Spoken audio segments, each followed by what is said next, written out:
I can summarize the last decade of journalists' rights here in Kurdistan region, in southern Kurdistan, just as a dark period.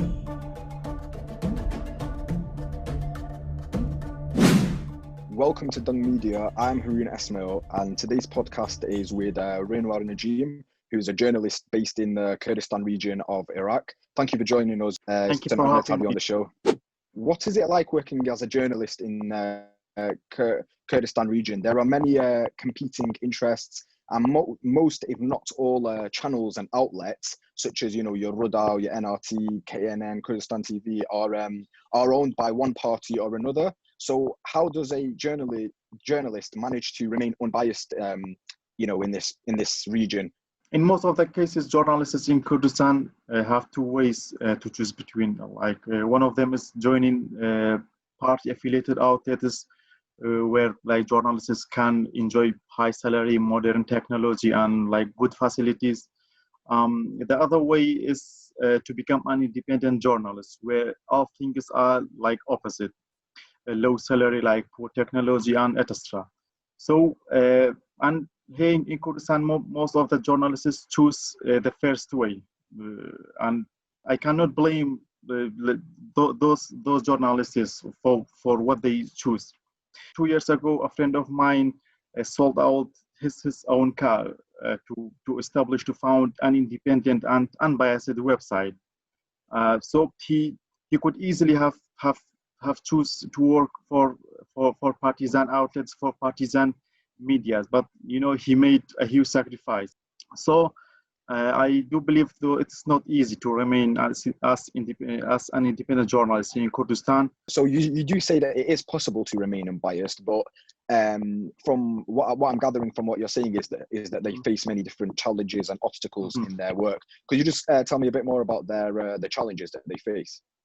The challenges are several layers. So you can have high salary, you can have high technology, and on the other side, independent media always face obstacles in obtaining information, in money, political figures, governmental figures. They simply don't speak to you. They abandon you. They neglect you, or they have their own blacklists. So if you work as unbiased journalist, so they just put you to their own blacklist. So and journalism is about information. They don't give you information if governmental institutions, political party figures, if they don't give you information and they don't let you to investigate, they don't let you to go on field to investigate about the issues. So how can you gain your information? How far has journalism and journalist rights come over the last decade, would you say, in Kurdistan region? So I can tell you that the last decade was one of the darkest periods in the history of journalism in southern Kurdistan. Since 2010, we have witnessed assassination of several journalists, including Sadr Usman Kawagarmiani and Widat Hussein. And in the last decade, we have seen, for example, a satellite TV headquarters set ablaze by unknown gunmen. This is only happening in mafia rules. Yeah. So, and many other outlets had been shot. So, and most importantly, almost all these cases gone without bringing perpetrators to justice. So, throughout the last decade, international press organizations have released tens of reports on violations of journalist rights in Kurdistan region. So I can summarize the last decade of journalists' rights here in Kurdistan region, in southern Kurdistan, just as a dark period. You mentioned the names of the likes of Sadr Usman, who it's been 10 years since he was assassinated, and 7 years since Kawagarmiani, I believe, was assassinated. Yeah. How free are journalists to criticize or ridicule the political class in Kurdistan? For journalists, what they are free to report in Suleimani are not free to report in Duhok or Erbil. you have to be aware to criticizing certain like leaders or political figures or military commanders, and vice versa. The same the same goes to journalists working in Duhok and Erbil.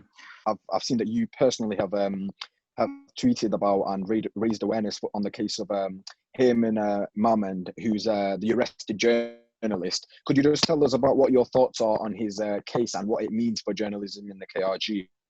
This is the fifth time Heyman Mamand got arrested by Erbil security forces. So I believe the case of Heyman Mamand is one of freedom of expression. So Mamand is one of the few outspoken critic of the ruling party in Erbil, and the KDP tries to do his best to silence him, because I believe arresting Heyman Mamand has like a symbolic meaning, and the ultimate aim of arresting Heyman Mamand is to silence the people of Erbil. In the era of the Aram Ahmed and the other social media personalities, would you say that these that they are a positive voice in the community, or are their actions counterproductive? When such people do not have any official platforms to raise out their concerns, so they just use social media. But personally, like, it's hard to say whether this kind of phenomenon is positive or negative. But I can tell you that social media never able to replace independent media. We cannot neglect the real media, let's say the classic media, to social media. I think it's important that people can get their information from real journalists on the ground. And thank you very much for joining us. It's been a pleasure. Thank you for having me.